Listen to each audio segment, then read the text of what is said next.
ডলফিনটা তো জঙ্গলের মতন, হেডাটা জঙ্গলের মতন।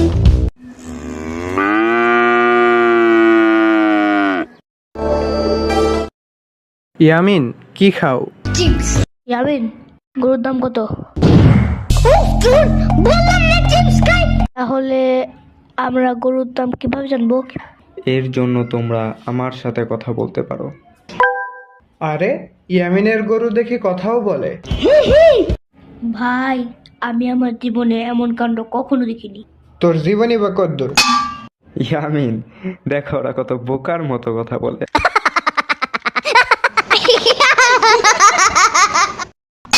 এই হাম্বা, বলো তোমার দাম কত?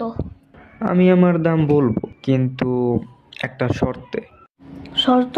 কি শর্ত? তেমন কিছু না, জাস্ট আমার সিংহের একটা গোতা আর একটা লাথি খেতে হবে। ওরে বাপ রে, ছোট বাপ। আচ্ছা ইয়ামিন, সাম্বা কেন গরুর হাটে আসে না? মনে হয় ভয় পায়, বাট কাউরে বুঝতে দেয় না।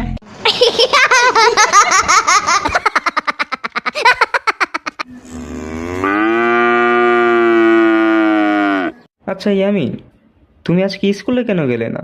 এমনি এখন আর স্কুলে যাইতে মজা লাগে না, খালি ঝাড়ে দেয় মিস। আর মা দিলে তো অল টাইম কানে ধরায়। তাইলে ও বলছে কালকে আর স্কুলে আসবে না, তাইলে আমি একা একা যাই কি করব? পরে আমার লেখা লেখা দিবে কে? তার মানে তুমি স্কুলে ওরে দিয়া হোমওয়ার্ক করাও?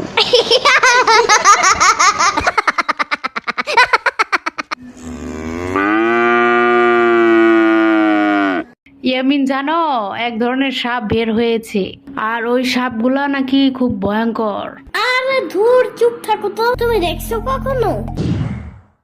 আরে না, আমি দেখি নাই, বাট শুনছি এদের নাম নাকি রাসেলস ভাইপার। ঢাকার আশেপাশে নাকি আছে সাপগুলা। এই সাপগুলা অনেক ভয়ঙ্কর, এদের কামড়ে নাকি মানুষও মারা যায়।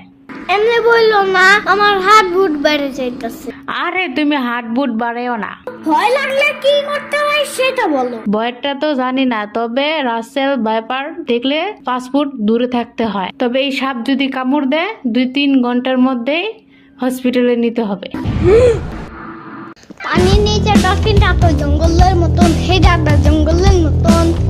আমি রাসেলস ভাইপার সাপ। কি যোগ্যতা আছে তোমার? কি? আমি এত ভয়ঙ্কর একটা সাপ, আর সাপ হইতে কি যোগ্যতা লাগে নাকি?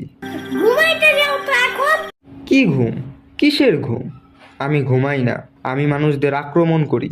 হা হা হা হা হা। ঢং বাদ দাও। কিসের ঢং? আরে আমি সাপ, রাসেলস ভাইপার সাপ, বিষাক্ত সাপ। ঢং বাদ দাও। কেন বাদ দিব? আচ্ছা, তুমি শুনছো না বাংলাদেশে রাসেলস ভাইপারের কামড়ে 80 জন মানুষ মারা গেছে?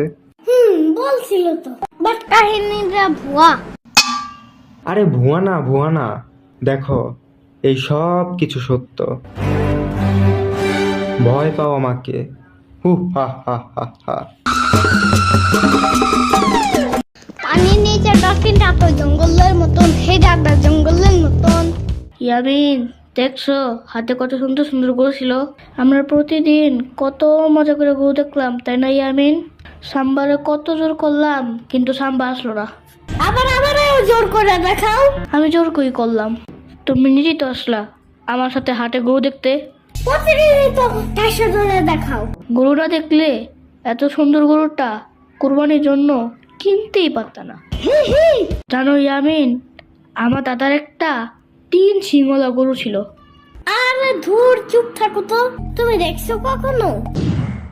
আমি হওয়ার আগেই তো ওইটা মারা গেছে।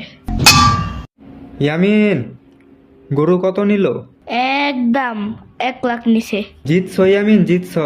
ইয়ামিন, গরুটা অনেক সুন্দর হয়েছে, কিন্তু পাছাটা এত চিকন কে?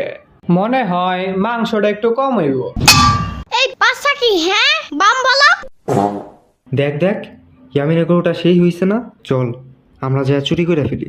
আয় হায়, ওরা তো আমাদের গরু চুরি করার কথা ভাবতাছে। ইয়ামিন, ওরা তো আমাদের গরু চুরি করার কথা ভাবতাছে। এমনি বললো না, আমার হাত বুট বেড়ে যাইতেছে। তাহলে কিছু একটা করো Yamin. Now I will show you my real power.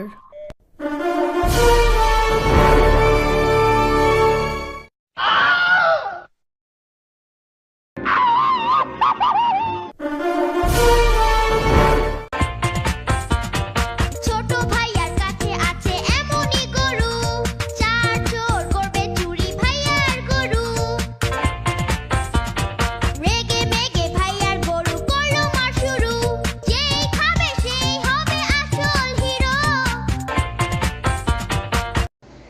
সোনার পালঙ্কের ঘরে লিখে রেখেছিলে মুদারে। কিন্তু আমার বাসার পাশে একটা জম্বি আছে জানো, ওরা নিশি রাত্রে বের হয় জানো, মানুষের ব্রেন খাওয়ার জন্য। ইয়ামিনের বাচ্চা! সোনার পালঙ্কের ঘরে লিখে রেখেছিলে মুদারে। যাও পাখি বলো তারে, সে যেন ভোলে না মোরে। সুখে থেকো ভালো থেকো, মনে রেখো এই আমারে।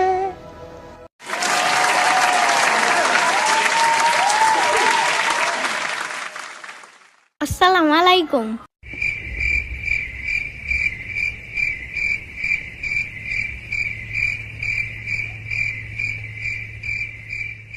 পানির নিচে ডলফিনটা তো জঙ্গলের মতন, হে দাদা জঙ্গলের মতন। পানির নিচে ডলফিনটা তো জঙ্গলের মতন, হে দাদা জঙ্গলের মতন।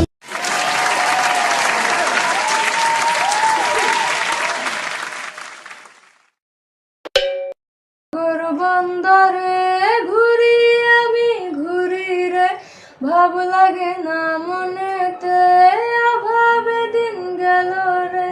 সকাল দুপুর সন্ধ্যা গেল, সূর্য ঢেকে আধারে। নদী পাহাড় সাগরে খুঁজি আমি কাহারে।